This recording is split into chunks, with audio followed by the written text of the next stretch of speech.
Malcolm, just are you prepared to go into the United Nations at this point and ask that charges be brought against the United States for its treatment of American Negroes? Oh, yes. Number one, of the black man in America is beyond America's ability to solve. It's a human problem, not an American problem or a Negro problem.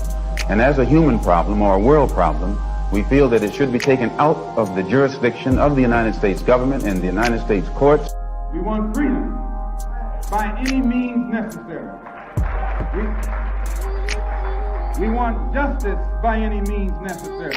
We want equality by any means necessary. We don't feel that in 1964, living in a country that is supposedly based upon freedom and supposedly the leader of the free world, we don't think that we should have to sit around and wait for some segregationist congressmen and senators and a president from Texas in Washington, D.C. to make up their mind that our people are due now some degree of civil rights. No, we want it now, or we don't think anybody should have it. Uhuru, welcome to We Charge Colonialism, Black August edition. I am Ikemba Ojore, a community organizer and host of We Charge Colonialism Media. Black August is honored every year to commemorate the fallen freedom fighters of the Black Liberation Movement, to call for the release of political prisoners in the United States, to condemn the oppressive conditions of U.S. prisons, and to emphasize the continued importance of the Black liberation struggle.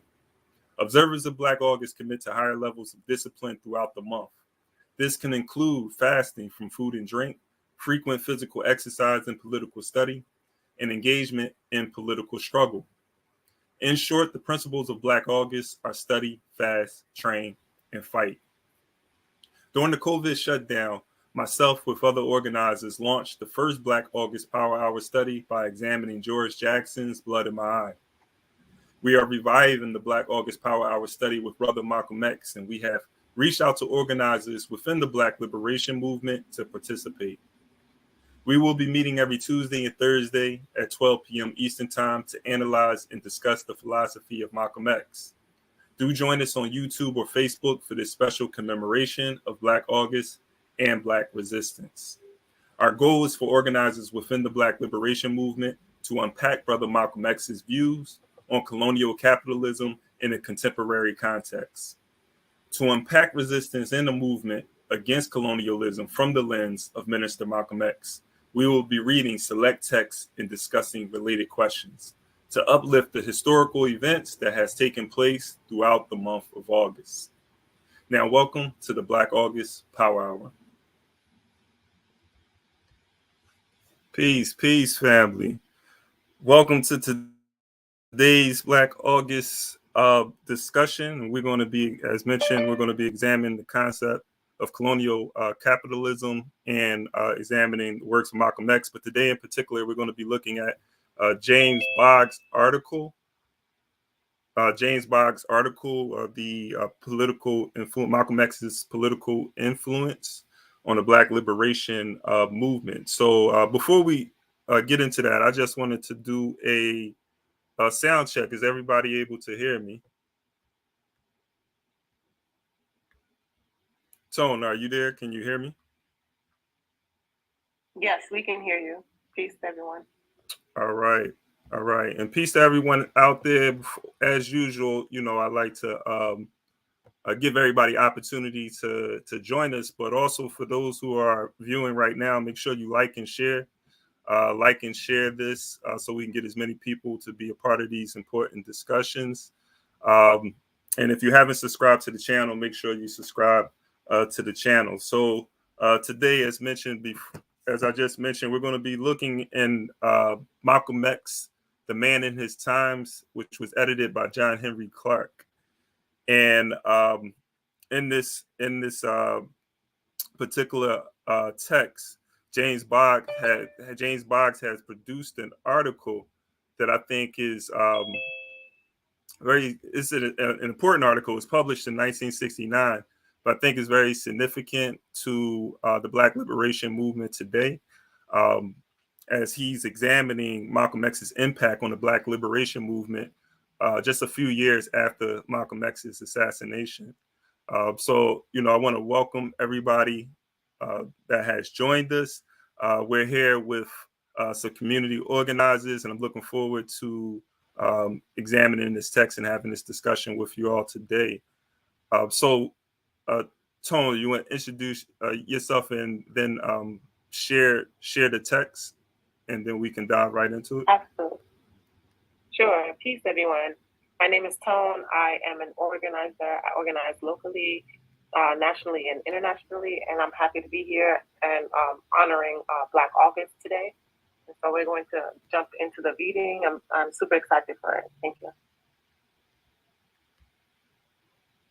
All right, and and appreciate everybody that's on. And when we get into this discussion, there'll be a few questions that will be asked, and I'll just ask for anyone who chimes in just to introduce yourself and let us know what organization you're a part of. So you could just give us your name and the organization that you are a part of, and then give your submission.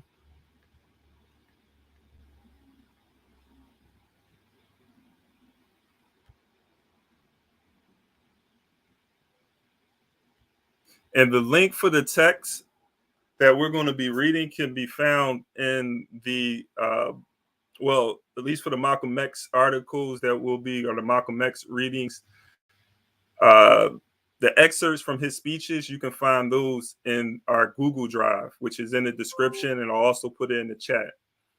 The reading for today, you can find a link to that, archive.org. That link is also in the chat.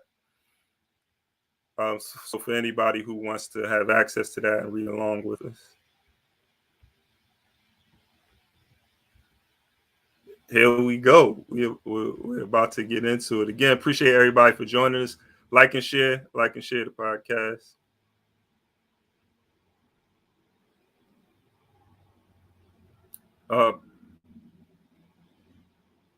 Is a way you can make it a little bit bigger.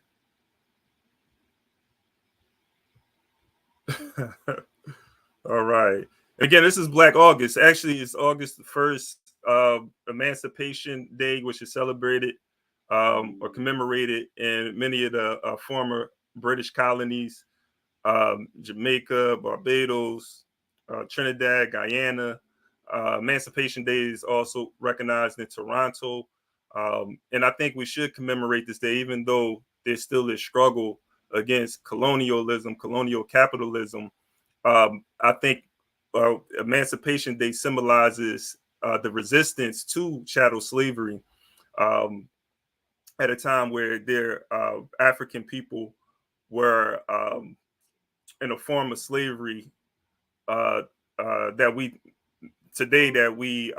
categorize as chattel slavery. It was African resistance against this form of slavery that brought about the emancipation from that form of oppression. But even with that, the ending of chattel slavery, these were still colonial enterprises. That's why you can go to Jamaica and they're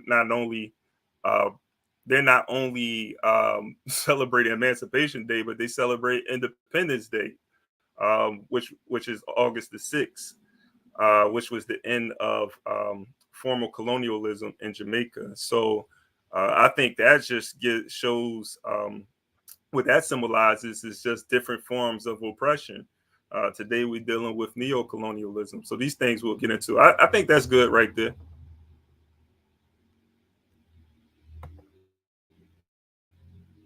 All right. If you could just scroll up as I'm reading, and that'd be good. So again, this is The Fluent Influence of Malcolm X on the Political Consciousness of Black Americans by James Boggs. This was published in 1969. So Boggs says, Malcolm said, for the last few years, and it's blanking for some reason, but I'm trying to struggle through it. Malcolm X said, for the last few years, the inclusion of these two words in any discussion has been sufficient to establish an almost mystical bond between members of the Black movement in the United States. Like a secret handshake or password, the reverent quotation of Malcolm has identified the speaker as one, repudiating the Negro Revolution, quote unquote, Negro Revolution or integration into American society, and advocating instead the Black Revolution and struggle for Black power. And two, repudiating nonviolence and advocating instead the fight for freedom by all means necessary. Hundreds of thousands of Black men and women who at the time of Malcolm's death 3.5 years ago had not even reached the stage of reformist activity, today consider themselves Black revolutionists and regard every word uttered by Brother Malcolm following his break from the Muslims as the gospel truth. Young people from 13 to 30 play and replay the records of his speeches, study his autobiography, and refuse to attend school or go to work on the anniversaries of his birth and assassination. Such has been the temple of revolutionary development in the United States since 1965. Chiefly responsible for this fantastic growth in political consciousness have been spontaneous rebellions, which have hit America's cities summer after summer, most dramatically in Watts, Newark, and Detroit. These rebellions, in turn, have reflected the growing alienation of Black people, and particularly Black youth, from American society. Having witnessed over TV nearly every day for the past 15 years the bestiality and savagery of the rank and file American whites against Black men, women, and children seeking to exercise the elementary civil rights of sitting at a lunch counter or buying a home or going to school, Black people have concluded that it is only futile, that it is not only futile, but even more important, demeaning to themselves to seek acceptance by a morally inferior white society. At the same time, the war in Vietnam, in which a disproportionate percentage of Black youth are drafted to kill and be killed by people of color, has brought home to them the fact that automation and cybernation have now made Black people expendable, and that a nation which has built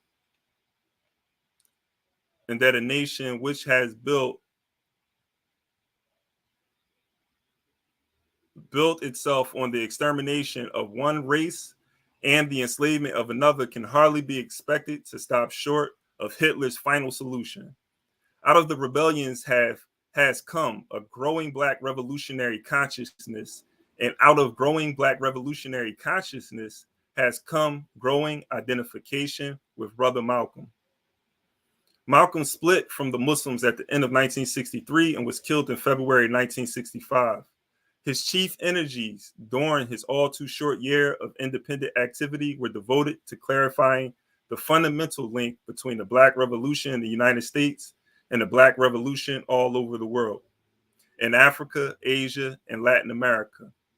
Among Black revolutionaries today, there is no doubt whatsoever that the CIA engineered his murder because they recognized the grave threat to American masternationship, which this link up involved. Malcolm was only the first to be killed for this reason. As long as Dr. Martin Luther King Jr. steered clear of international issues, he was safe from the CIA. When he began to lead a challenge to the foreign policy of the United States and Asia, even his philosophy of nonviolence could not protect him from a violent death. Malcolm did not have the time to build an organization to implement the revolutionary concepts, which he was the first to articulate in the language which the Black masses could identify. A brilliant organizer who had been chiefly responsible for building the Muslims into the most highly disciplined mass organization that the Black community has ever known, he was killed in the very act of unfolding his plans for building a Black political organization. Today, the task of building a disciplined revolutionary organization to carry on the struggle for Black power has not advanced much beyond where it was at the time of Malcolm's murder. Instead of applying themselves to this essential task, Black leaders have tended to rely upon the spontaneous eruptions of the masses to wrest concessions from the white power structure. Thus, the Black movement has not yet done the necessary scientific analysis of the system, which has exploited Black people and now threatens them with extermination. Nor has it clearly defined the enemy and evolved a concrete strategy and tactics to defeat the enemy and gain power for itself based upon a careful evaluation of the strength and weaknesses of both sides. Lacking this kind of scientific analysis, Black Power has become a slogan rather than a historic perspective around which to organize a revolutionary struggle for the political, social, and economic power necessary to destroy the existing system and build a new one. By all means necessary has been interpreted to mean acts of violence rather than a strategy for liberation, which will employ whatever tactics are most useful at a particular time, sometimes violent, sometimes nonviolent, sometimes offensive, sometimes defensive, but always with the clear objective of defeating the enemy and establishing one's own power. The struggle over land, which Malcolm defined as essential to the Black Revolution, as distinguished from the Negro Revolution, has been interpreted to mean an idolized territory rather than a terrain or land of the major cities where Blacks are fast becoming a majority surrounding the centers of political and economic power. Identification with Africa has come to mean identification with anybody or anything African rather than identification with those revolutionary forces in Africa which are carrying on a war to unite and liberate the entire continent from colonialism and neocolonialism. Without such a comprehensive perspective and program, Black revolutionaries constantly find themselves on the defensive against white radicals who lead a grudging support to Black power, but who in actual fact patronize and paternalize Black revolutionaries as unfinished products who will one day see the light and recognize the superiority of Marxist theory and the necessity of an alliance with the white working class. Actually, it is these old radicals who are the unfinished products. That is, politically undeveloped. None of them, either in the United States or in Europe, has seriously confronted the fact that all the successful revolutions since the time of Marx have been in undeveloped countries, and that not a single one has taken place in an advanced industrial country.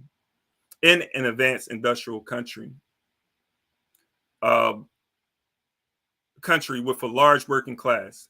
Far from struggling for political power, the working class in the advanced countries has tended more and more to concentrate on economic demands, which could be realized within the system. Instead of attacking the system, it has sought membership or integration into it. Meanwhile, capitalism in each of these advanced countries has been revolutionizing technology and with it reducing the working class. Meanwhile, also out of capitalism has come colonialism and neocolonialism with their systematic exploitation and degradation of more people than simple capitalism has ever exploited. Nor has any Marxist seriously examined the fact that the workers in the advanced countries have not put up any opposition to colonialism or neocolonialism, but have instead supported their ruling classes as colonial powers. This phenomenon is particularly flagrant in the United States, where Black people constitute a colony inside rather than outside of the oppressing nation's borders, and where therefore white workers could not pretend ignorance of the evils of colonialism. While workers in the United States have historically enjoyed all the benefits of racist exploitation of Blacks and today are the most militant supporters of racism. After the Civil War, it was the re-enslavement of Blacks by the laws of the southern states, which provided the opportunity for European immigrants to come into the northern United States and become the industrial working class. Today, as automation and cybernation steadily reduces the number of industrial jobs, white workers regard every struggle by Blacks as a threat to their own well-being. Thus far from being revolutionary, white workers today in the United States are counter-revolutionary. Far from being allies of the Black Revolution, they are its most intransigent enemies. Black people in the United States, on the other hand, have the combined antagonisms to the systems of a colony oppressed and an urbanized, modernized people. growing in numbers and concentration inside the nation's biggest cities, ceaselessly educated in the potentialities of in the potentialities of modern technology by the mass media and the world about them, they have both the social force and the compelling necessity to fight for total political control. Uh, so, the rapid development, total political control as the only means to ensure their survival and development. Every issue of the world in which we live is, for Black people in the United States, a matter of life and death. The rapid development of automation and cybernation to reduce the need for human toil and to create the opportunities for human development, the distribution of goods according to need, the overthrow of the existing educational system with its built-in racism and Western biases, a new revolutionary constitution which will establish a new law and order between nations and within this nation on the basis of the right to self-determination by those who have been systematically damned to underdevelopment. These are only some of the issues to which Black power naturally and urgently addresses itself. Thus,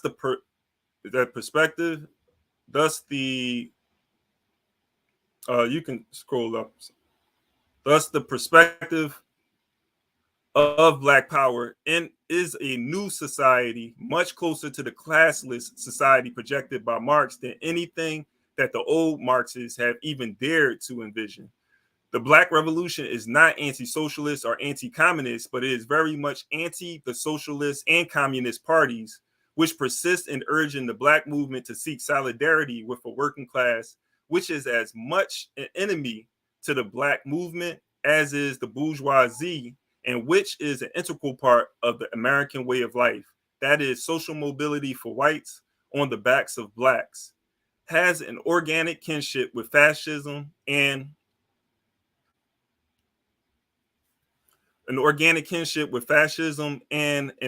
hostility to the egalitarian concepts of socialism or communism.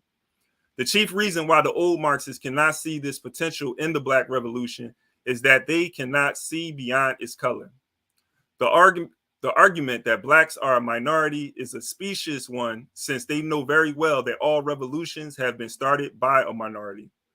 But the critical problem of the Black movement is not these left-wing racists who can envisage workers, that is, white power liberating Blacks, but cannot envisage Black power liberating all humanity. The real problem is the idea of racial inferiority, still lurking in the minds of Black revolutionaries and inhibiting them from setting about the task of developing the scientific theory and the revolutionary organization necessary to achieve Black power. Not until they do this will Black revolutionaries take the giant step necessary to cross the great dividing line which Malcolm drew between the Negro Revolution and the Black Revolution. All right, so you can start the share on that. Appreciate you sharing that, so I was able to read. Thanks everybody for joining us too, that may have joined late. This is the Black August Power Hour, where we this year we're going to be examining Malcolm X's work. We just read James Boggs' article on the influence that Malcolm X had on the political consciousness of Black Americans in particular. And so we're going to take this time to examine that text. I do have some questions, some guiding questions for us to be able to, discuss this particular reading. But before I ask any questions, because I've been the voice for like the last 25 minutes, I wanted to see if any of you had any initial thoughts on what was read. And Tone, if you wanted to start or say anything, you can go right ahead, but it's open to anybody who wanted to give any initial thoughts.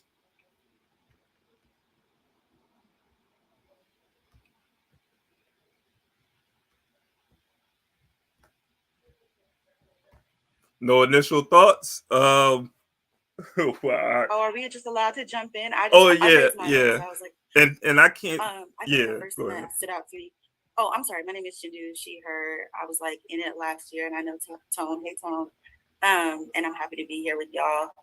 The one thing that really, there were lots of things that stuck out to me, but the one thing that I'm really still holding is, every issue for Black people in the United States is a matter of life and death, right? I'm holding that, and I'm also holding how his critiques of how folks have failed to really do the mass organizing that Malcolm did, and that sort of mass mobilization, that sort of Black central people power has not kind of been picked back up, right?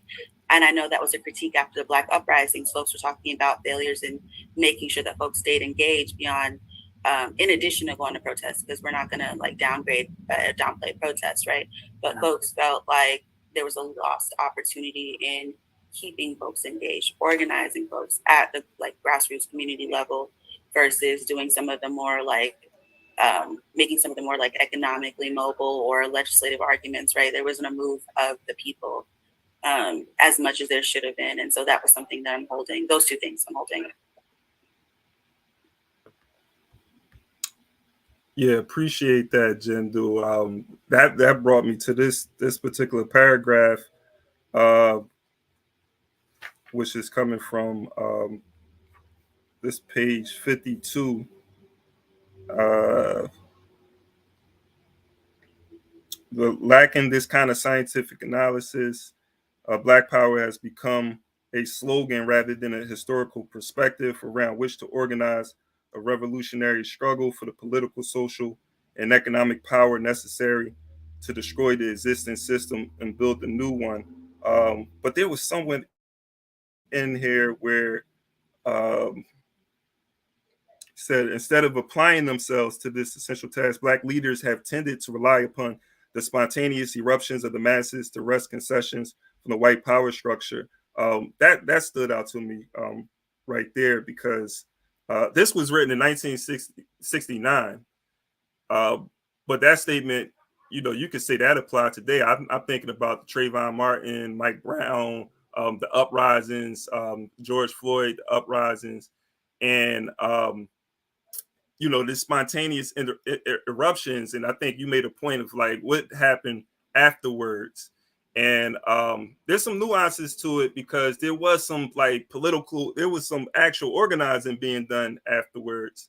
But I think that the movement didn't go as far. It was a sort of a lost opportunity. And anybody could disagree with me too. Like, this is just my thoughts. Like, I think it was a lost opportunity to like really organize the masses for revolution. And I think a point that Boggs is making even at this time is like there was the leaders of this movement took it as an opportunity to get some concessions and actually, I think, deepen the political oppression through these demands for concessions, reformist change rather than revolutionary change. But just my thoughts. I don't want to take up too much time. If anybody else had any initial thoughts, you can go right ahead. Yes, my name is Khalid Rahim, from out of Pittsburgh, PA. I belong to a formation called the New African Independence Party. I think you're absolutely correct. I think a lot of it has to do with how we conceptualize our struggle then and how we continue to conceptualize it today. And I'm really talking about amongst the masses of people.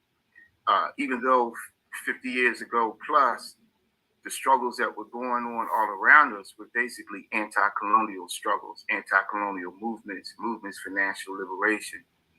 And so is ours, in essence, but we continue to let it be defined as a civil rights struggle. And we continue to function and operate within that paradigm even today, even amongst those of us who consider ourselves and define ourselves as radicals and revolutionaries.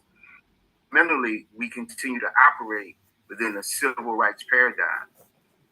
Many people don't even consider themselves to be part of a distinct nation of people within a nation. So if you don't define yourselves as a nation to begin with, how can you justifiably define your struggle as a struggle for national liberation? It won't make sense in terms of your practice. It might make sense to you rhetorically, but when you start to do your work, it just won't make sense. We don't have independent, radical, revolutionary Black political parties to the extent that we should have by now. Most of our forces continue to rely on and depend on, in some fundamental way, the Democratic Party. We depend on the Democratic Party to help us free our political prisoners. We don't do the things that we should do, and we don't do the things that other formations 50, 60, 70 years ago actually did in order to advance the struggle for national liberation. So I think a lot of it is very true. What Boggs wrote years ago still applies to this very day. Our leadership, our movement is oftentimes reactionary, and it reacts in a way that reinforces reformism and not revolution.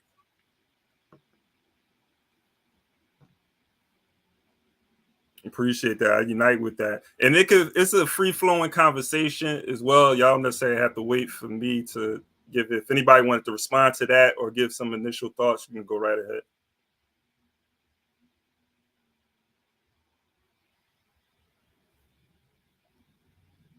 And if not, I can post a question. Go right ahead.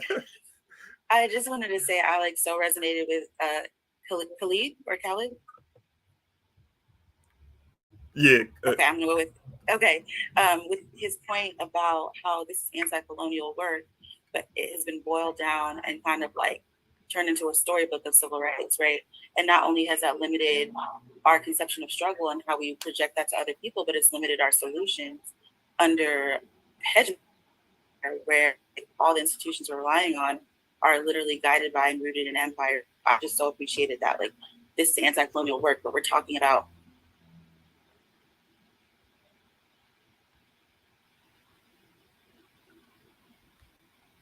is that our anti-Black and marginalizing us. Was that just me? I lost you for a second. Was that just Y'all me? Can hear me at the end? No, it wasn't just you. No, it was me too. I lost it too. Okay. If you could repeat the last part of your comments, we missed. Of course. What was the last thing y'all heard me say? We're talking about you were talking about the judicial and legislative, the branches of the government. I put that in the comment. No, I just said I so appreciated how Khalid framed it. Instead of thinking about this as anti-colonial work, we're thinking about it as civil rights work, and what that means for limiting our solutions, what that means for how we communicate what we're fighting for and how we're fighting, and also what it means for us to kind of rely on the branches you mentioned: legislative, judicial, executive, for our solutions, and how that operates under civil rights framework, and how that framework has been storified, right? It's now a fairy tale. Malcolm, or was it Martin marched and he had his speech, and then they killed him, and Rosa sat, and it's kind of been turned into this sort of tame thing, instead of looking at that civil rights struggle as even conservative and moderate as it was, right? Because they made the decision not to talk about empire. And I think, to Khalid's point, we're still doing that, right? We're making arguments about getting rights under empire versus really looking at it from the scope of revolutionary struggle, looking at it from the scope of anti-colonial struggle, and also making it an international struggle, right? That work cannot be domestic. And also, if I could jump in, I think because we still look at our movement as a civil rights struggle, where we keep falling back into the civil rights paradigm, it allows people, other groups, and other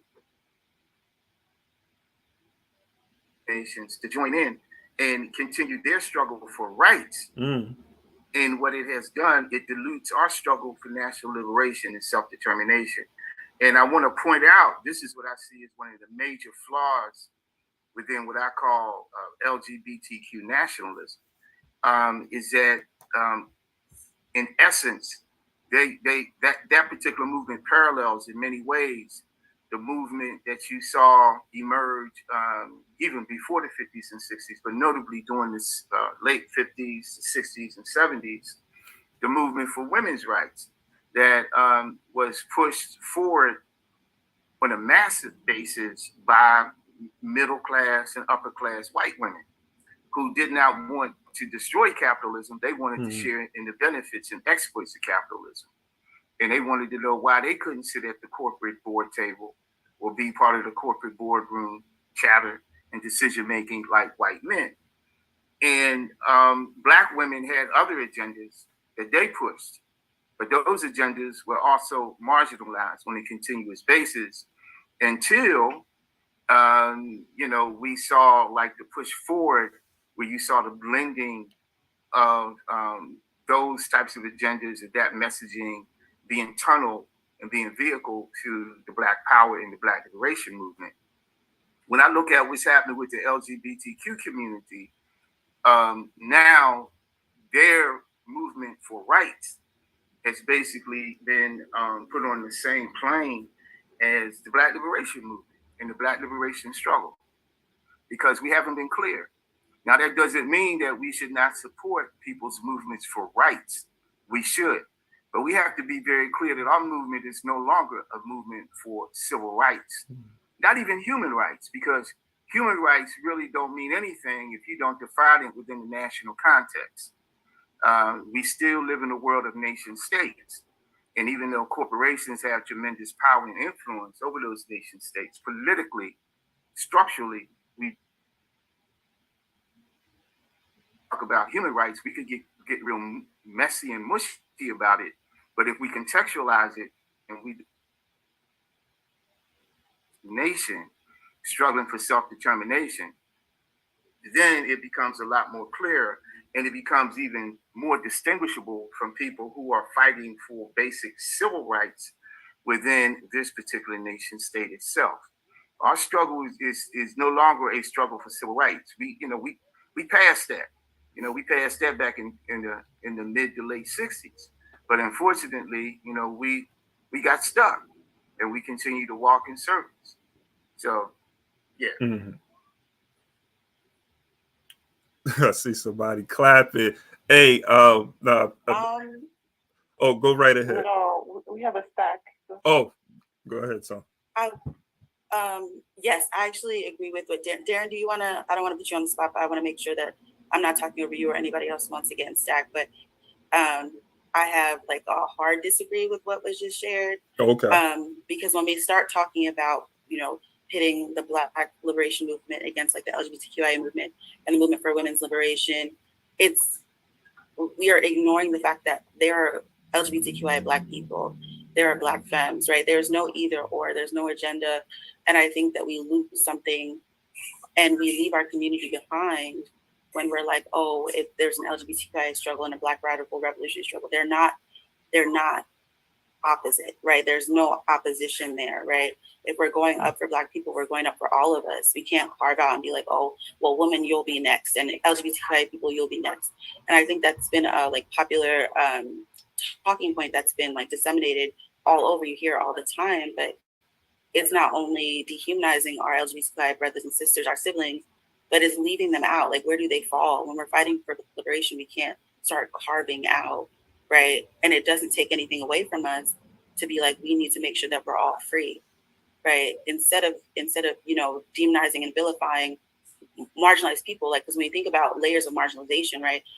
We have Kimberly Crenshaw's intersectionality. We think about the ways in which each unprivileged, marginalized identity makes it so that your conditions in society, the way you survive, what you're subjected to is harder.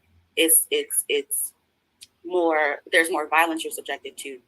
There are more oppressions you're subjected to. So we shouldn't be punching down and being like, okay, let's leave the more marginalized among us behind, right? Instead, that distracts us from the real focus, which should be the colonial structures. And if we're talking about defeating colonialism and all the attendant institutions, queerphobia is part of that. Ableism is part of that. Misogyny is part of that, right? So we need to be really, really exacting and clear and making sure that we're not demonizing, vilifying folks that are us. Those are our people, you see? Yeah, and from what I'm hearing, which you had submitted and brother Khalid submitted, I don't see the disagreement. There's or even the contradiction. I think well, he can speak for himself, but I kind of just want to sum it up and let the person on stack go.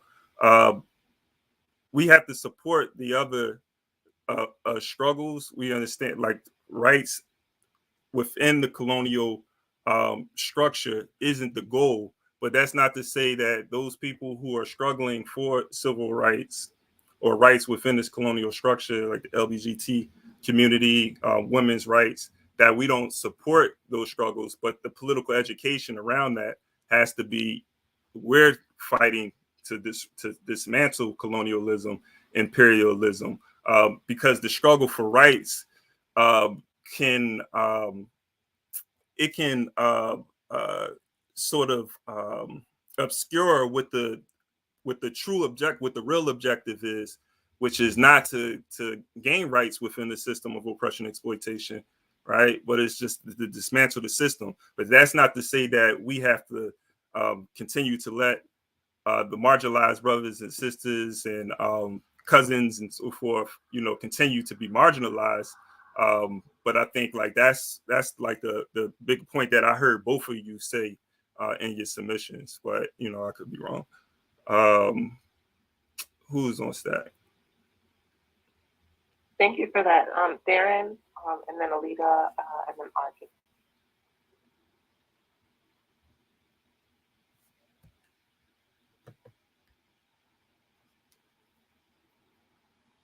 Is there? Darren, you on mute?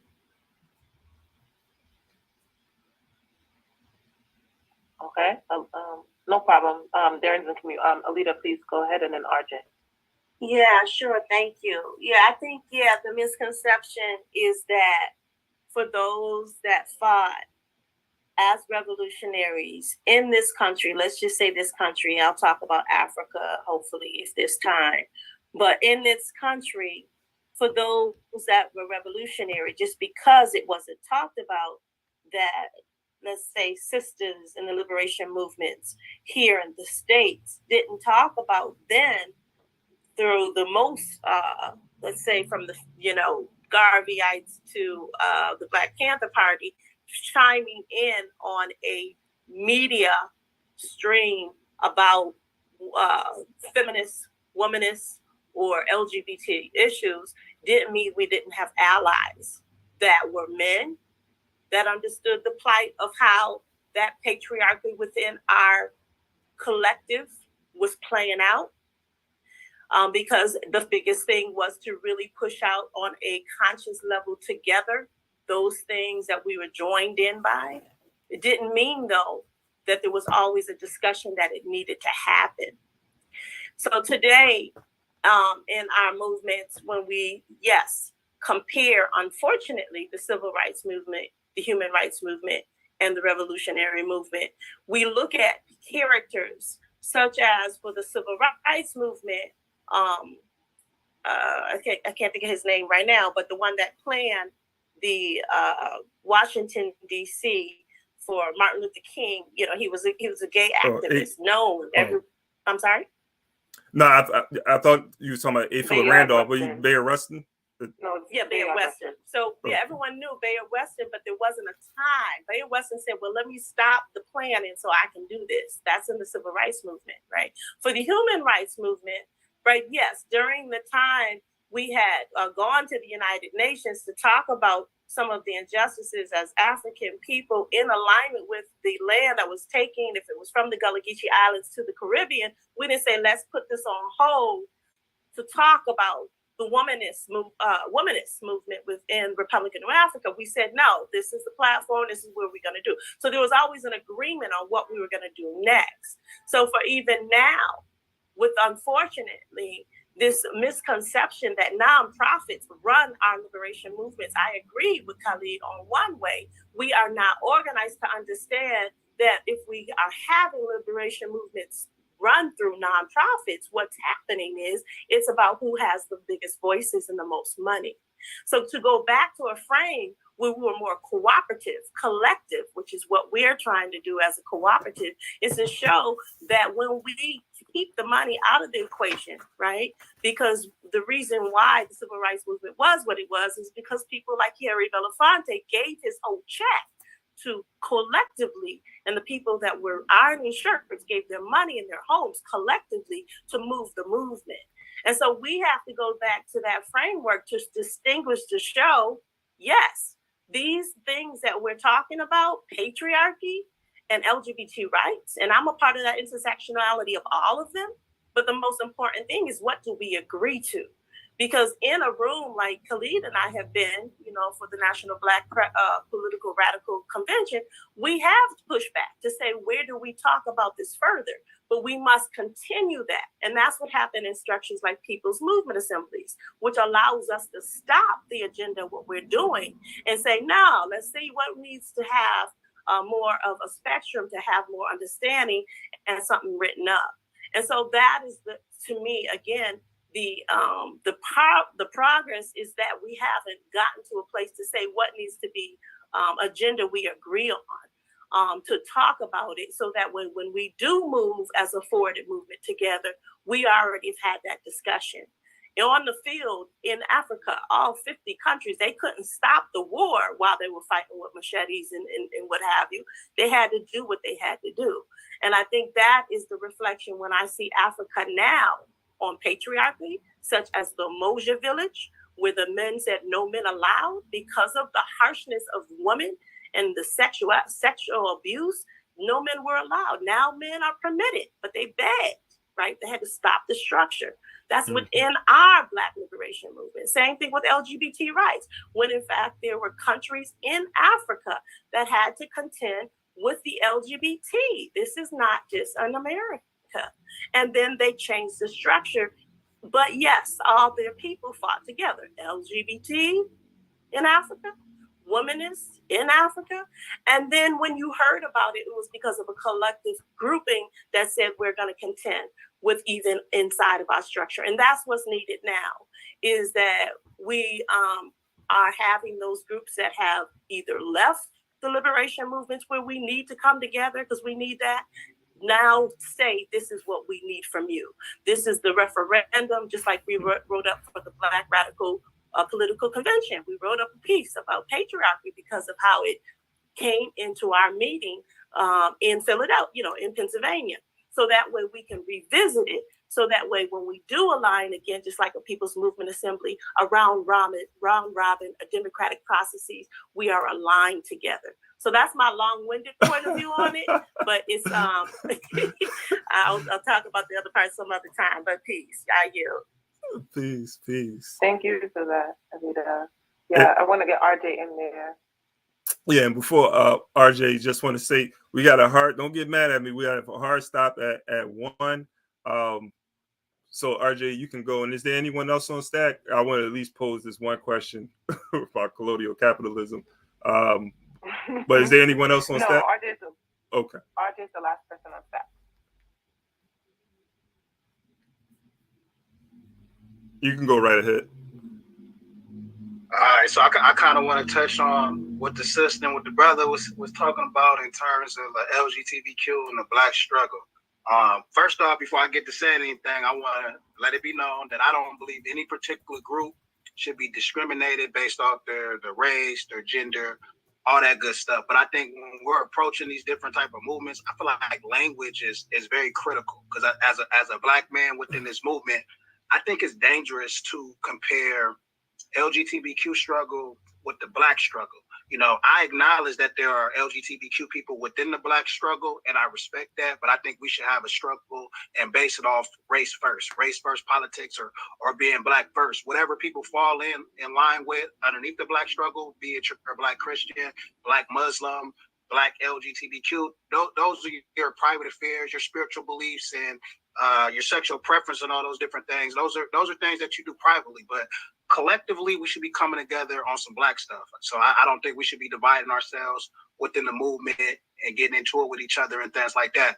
And the reason I think it's dangerous is because when some people, like specifically I see white people that are LGBTQ comparing, their issues with Black issues. And, I'm being honest, when we were with Martin Luther King and all the people was out there marching and going through what they was going through, I didn't see people out there being shot in the middle of the street because they was Black, hung from ropes, all those other different things. I'm not saying that they don't receive forms of discrimination or that they don't receive harm or anything like that, but not to the extent of us just being Black.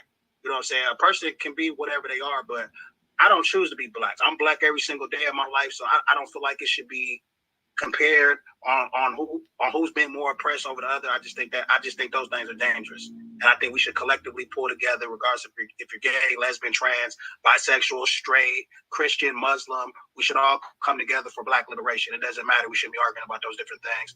We should stay on point. Yeah, and just really quick on that, like that's it. Ideally, that would be great, but the reality is what about a black person who doesn't want to organize with somebody because of their sexual preference? So it's not I hear what you're saying, like in an ideal world, that's what we want to get to that point, but the struggle is to get to that point. That's the reality. Like the struggle is that how do we get Muslim to go beyond this person being Christian or someone how they identify and so forth, and say that doesn't matter, I'm going to organize with you. The reality is like people don't want to sit in spaces with people of different religions, different sexual preference and so forth. So I hear what you're saying, but the reality is just a little different, and that's why it's such a struggle. But so with that being said, it has to be addressed. Those discussions have to be had in some space, and it can't be ignored. To pose this question, could I pose the question, y'all? Is that cool? We'll have another day to no, not yet. Because I feel like this is foundational, right? I feel like when we think about like there were a couple things I responded them to the chat or responded to them in the chat, right? But when we're thinking about Black liberation, we have to be comprehensive. We have to think about it as an invitation to like be more specific in who we're fighting for, because often, like to Alita's point, like Black queer people are on the front lines fighting for us, right? Their Blackness and their queerness, the intersections are always present. And to say like, oh, like, do you want to to say it's time to focus on Black issues or whatever? There's no way to be race first, because our marginalizations are always compounded, right? That's the whole thing of intersectionality, like the ways in which, and I think you said something about Black folks are not being, or you said something like queer folks are not being killed because they're queer. It's actually not true. Like there are, I think something like more than a dozen states with laws on the books that have a trans panic defense. So if a person finds out a person is trans and they shoot them and they kill them, they are actually under the law they have an excuse, right? The law gives them an out because there's this in quotes trans panic. Like their lynching is literally legalized just like ours is, and they are us. So when we think about, like Alita mentioned, they are Dresden, that's just one of the prominent people. One of the first enslaved people, I think he was the first example of drag in the country, was also a freedom fighter. Like our freedoms and our liberation cannot be separate and distinct. And I think it also excuses us from having to do the work of interrogating ways in which we have internalized coloniality, right? Because there are marginalizations and colonial violences that we're inflicting upon more marginalized people within our community. And I think that we also have to hold that as we're fighting for Black liberation, we have to fight for Black accountability to our more marginalized siblings, right? Because there are ways like queerphobia is colonial, ableism is colonial, patriarchy is colonial, right? They want us to be divided, and it's always been a tactic of divide and conquer, right? From colonial forces, right? They want us to be like, oh, your struggle is over here and your struggle is over here. No, we're collective. And think about how large our movement is when we account for all of us. Thank you for that, Ginger, and everyone else who contributed. These points are very well taken, and I think that it is important to engage in this revolutionary struggle around this understanding. I want to kick it over to Kemba so we can address at least one of the questions. And for those who want to continue to discuss this, there's our for that as well. But Kemba, please feel free to post the question. Yeah, and everyone who is a part of this Zoom discussion has access to these questions, so these can be questions that we can come back and address as we continue to have these Black August of discussions. The one I'll pose today is well, I'm not going to say simple, but I just want us to answer this question: what is colonial capitalism? And just keeping in mind that there's people who are not on the Zoom that are viewing, and there will be people down the line that's going to be viewing this and may not know what colonial capitalism is. And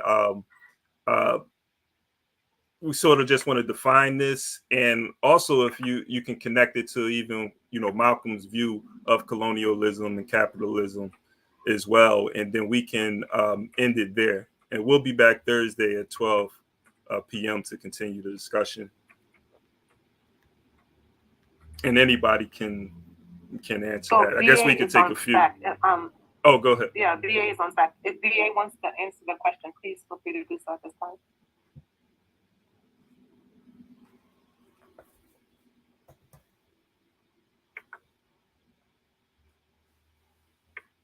BA 2023, please unmute yourself. Is that Black Alliance? BA? That's what I say, BA. That's what Black Alliance is Black Alliance for Peace, BA. Oh, so BA would be. Oh, okay. Black August. So yeah. All right.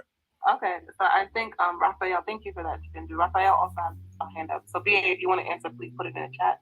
We're going to kick it over to Raphael in the interest of time. Thank you. Yeah, thank you, Tone. I appreciate everybody's perspectives. And I think one thing I wanted to add on, I was thinking about Rodney's notion, Dr. Walter Rodney, scientific socialism. And a couple things I think we could place a little bit more attention on is the class exploitation. So in other words, who are the controllers of production and distribution? And in turn, how does that kind of exploitation lead to, I think, what you all were really getting at, gender, race, class discrimination and oppression? I kind of feel like by giving more attention to, I think, a class analysis creates more of, I think, a unit of demarcation of all of our oppression, primarily because we exist within a capitalist system. So I think when I think about Rodney's notion, indeed, he points clearly to examples of neo-colonial contexts in certain places of the Caribbean where it's sort of a mask of independence, but in the end, it's kind of controlled by colonial forces. And so I think we have to be cautious of how that might transpire, not only internationally, but also domestically. So just want to remind us to consider that scientific socialism as well as a class analysis that in turn could lead to a unit of demarcation with gender, class, as well as race.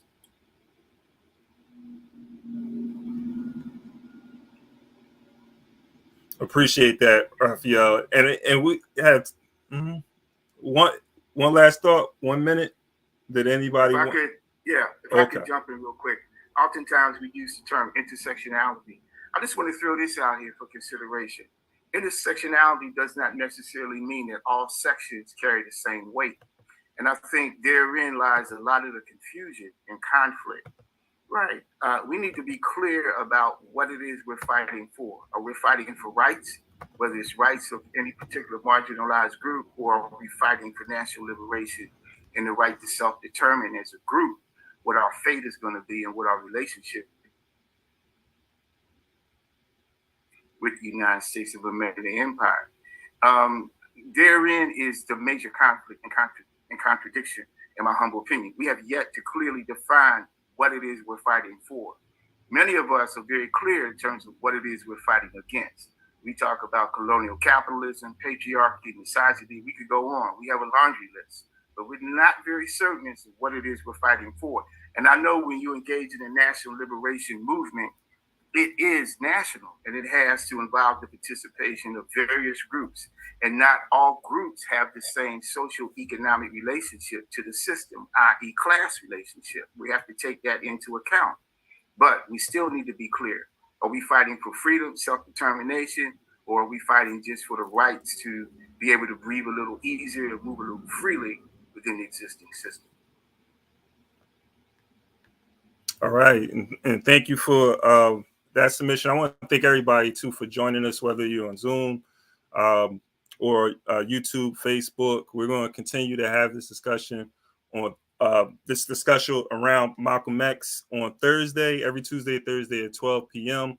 We'll be looking at for Black August, the ballot or the bullet, the message to the grassroots, what is considered the last speech of Malcolm X, but technically wasn't, as well as there's a worldwide revolution going on in the Oxford Union debate. So looking forward to continuing this discussion. Until next time, peace. This is We Charge Colonialism Media.